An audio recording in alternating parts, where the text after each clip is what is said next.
गांव के एक छोटे से घर में रामलाल अपनी पत्नी और बेटी सीमा के साथ रहता था। रामलाल एक गरीब किसान था जो अपनी छोटी सी जमीन पर खेती करके जैसे तैसे घर चलाता था।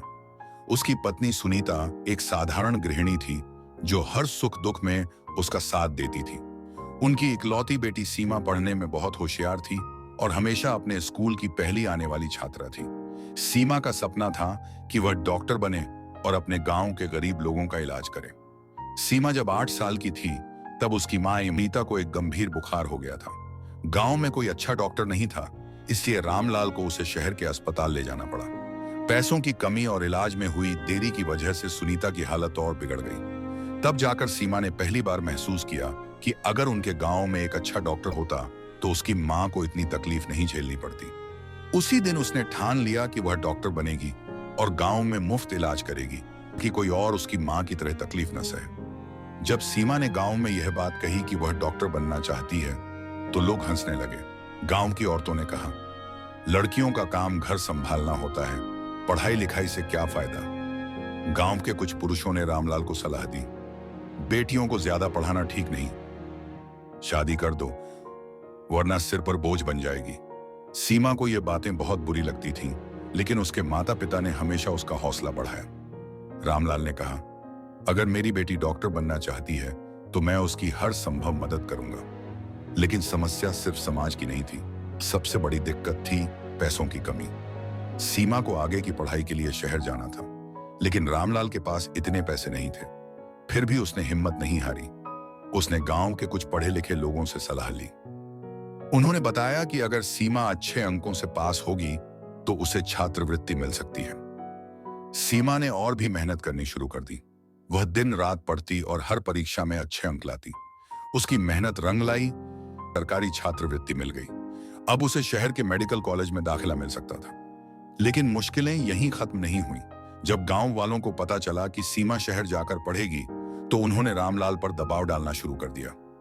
लड़की को शहर भेजोगे, उसकी इज्जत का क्या? अगर कुछ गलत हो गया तो लड़की को घर में रखो, यही सही है। लेकिन इस बार सीमा खुद खड़ी हुई और सबको जवाब दिया, अगर लड़कों को पढ़ने और आगे बढ़ने का हक है तो लड़कियों को क्यों नहीं? क्या सिर्फ इसलिए कि मैं लड़की हूं मुझे अपने सपनों से समझौता करना पड़ेगा? उसकी हिम्मत देखकर रामलाल और सुनीता की आंखों में गर्व के आंसू आ गए। सीमा अब मेडिकल कॉलेज में थी। वह गांव की पहली लड़की थी जिसने इतना बड़ा मुकाम हासिल किया था। लेकिन यहां भी उसकी राह आसान नहीं थी। शहर में पढ़ने वाले अमीर बच्चे उसका मजाक उड़ाते थे क्योंकि वह गांव से आई थी। लेकिन सीमा ने किसी की परवाह नहीं की। उसने अपनी पढ़ाई पर ध्यान दिया और हर परीक्षा में टॉप किया। 4 साल की कड़ी मेहनत के बाद सीमा डॉक्टर बन गई। अब वह गांव लौट आई थी, लेकिन इस बार हालात बदल चुके थे। जो लोग कभी उसकी पढ़ाई के खिलाफ थे वही अब उसे सम्मान दे रहे थे। गांव में पहली बार कोई महिला डॉक्टर बनी थी और यह गर्व की बात थी। सीमा ने अपने गांव में ही एक मुफ्त क्लिनिक खोला जहां गरीबों का इलाज बिना किसी फीस के किया जाता था। पहले जो लोग उसकी पढ़ाई के खिलाफ थे वही अब अपने बीमार बच्चों और परिवार वालों को उसके पास इलाज के लिए लाते थे। एक दिन वही औरतें जो उसकी पढ़ाई का मजाक उड़ाती थीं उसके पास आईं और कहा, सीमा तू सच में बहुत महान है, हमसे गलती हो गई, हमें माफ कर दे।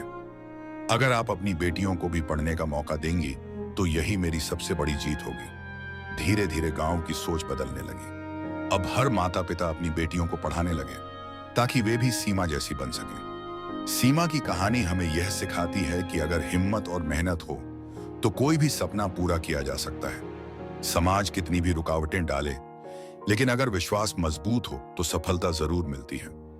बेटियां सिर्फ बोझ नहीं होती, वे परिवार और समाज का गौरव भी बन सकती हैं।